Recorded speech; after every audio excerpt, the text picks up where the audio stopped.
the aluminum magnet, and prop wash. These are things that as a new guy, you will probably hear. Before I do get into the video, I did want to remind everyone once again that I did create a Discord for the YouTube channel as well as an Instagram. So go over to the community tab, scroll down till you find those, and be sure to click that link to join.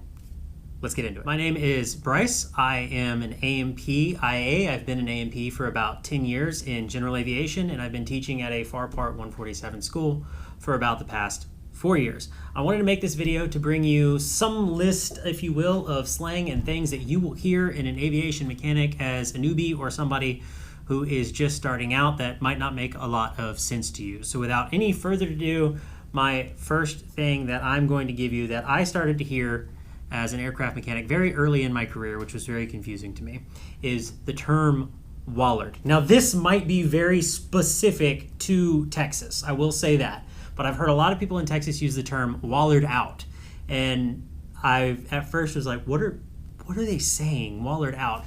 When you drill a hole, right? If you drill it crooked or if you drill it wrong and the hole becomes oversized or misaligned and has been drilled too large, well obviously that's a bad thing. Well, people will use the phrase wallard out to describe a hole that is too large. The next thing I wanted to give you is squawks. Squawks sounds pretty straightforward, but you might not have heard it before. Hopefully you have. Squawks is something that a pilot has reported during flight that has gone wrong. Now here's my two-part to this. Second part of that is C and D, and we'll get to C and D in just a second. But a squawk sheet is like a bird squawking. Sometimes they're called, and I don't usually cuss on this channel, but I'm going to in this video. Sometimes they're called a bit sheet or a gripe sheet.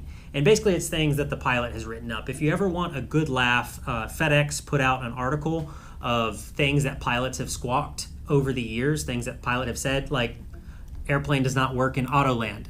The airplane doesn't have autoland, and it's just the response that the mechanics have put on the squawk sheet over the years. And I've had a few interesting ones myself. I once had a pilot come to me and tell me that the aircraft would not start, that the starter would not engage, the aircraft would not start. And I didn't even go pull it off the ramp.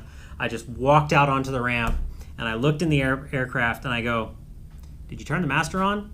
And he literally looked at me with the most blank stare I've ever seen, gets back in the airplane, turns the master on, fires it right up and takes off. And to be fair, I think it was his first solo flight. I think he was just a little nervous and didn't really go through his checklist like he was planning on going through. My next three that I'm going to give you, they're all sort of involved into one here, is flight line, the aluminum magnet, and prop wash. These are things that as a new guy, you will probably hear. Spoiler alert right now, they don't exist.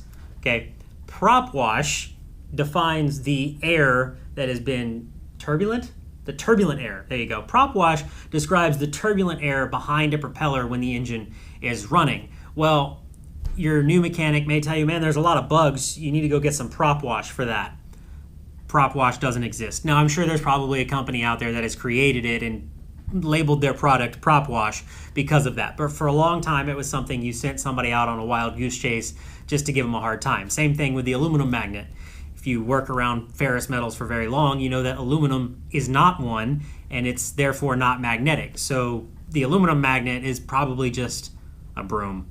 And finally, hey man, go grab 15 feet of flight line.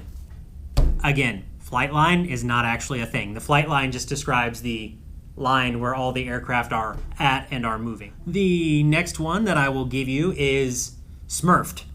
If you're early in your career and you haven't had a lot of experience with laugh service, you may hear somebody referring to a story in which someone got smurfed, or he didn't connect it right and he was smurfed, and you're thinking, well, what does smurfed mean?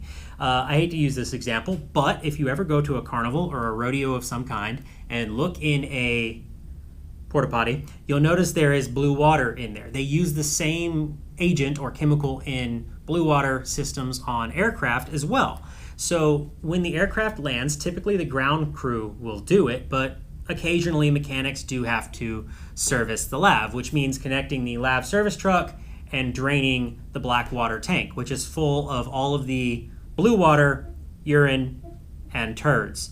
Well, smurfed is when somebody gets that connection very wrong and pulls the handle, and instead of the dookie going where it's supposed to, it goes all over the mechanic. And if you didn't know, that blue dye slash chemical gets into your clothes and everything, and you're basically going to be throwing all your stuff away. I've never had that happen because I've never had to do that as a general aviation mechanic, but some of your larger mechanics, you may have to deal with getting smurfed. Another one that I did want to add, I realized editing it that I forgot, is airplane yoga. Airplane yoga just describes the positions you have to contort yourself to work on an aircraft. And the last two that I will give you together is baggies and fuelies. And a lot of times mechanics will just use these just to describe your ground crew, baggies being your baggage personnel who are loading the baggage compartment, and fuelies being who's ever driving the fuel truck and fueling the aircraft. I will say that kind of does it for the list, but there are sometimes specific terms that you'll hear in different shops. Some people might call things different things, and you will accumulate different slang terms over your career depending on where you work and what you're doing. But don't get yourself caught looking for 10 meters of flight line or the aluminum magnet. They don't exist, I'm sorry. All right, everybody, that's gonna do it for this video. I realize it was kind of short, but I don't really have a whole lot of mechanic slang for you out there. It is what it is. I hope you enjoyed it. Leave us a like. Leave us a comment if you've heard some slang out where you work, different things people use, different things people say to describe things. And hopefully you enjoyed the video. Subscribe, all that jazz, and we'll see you in the next one. Be easy.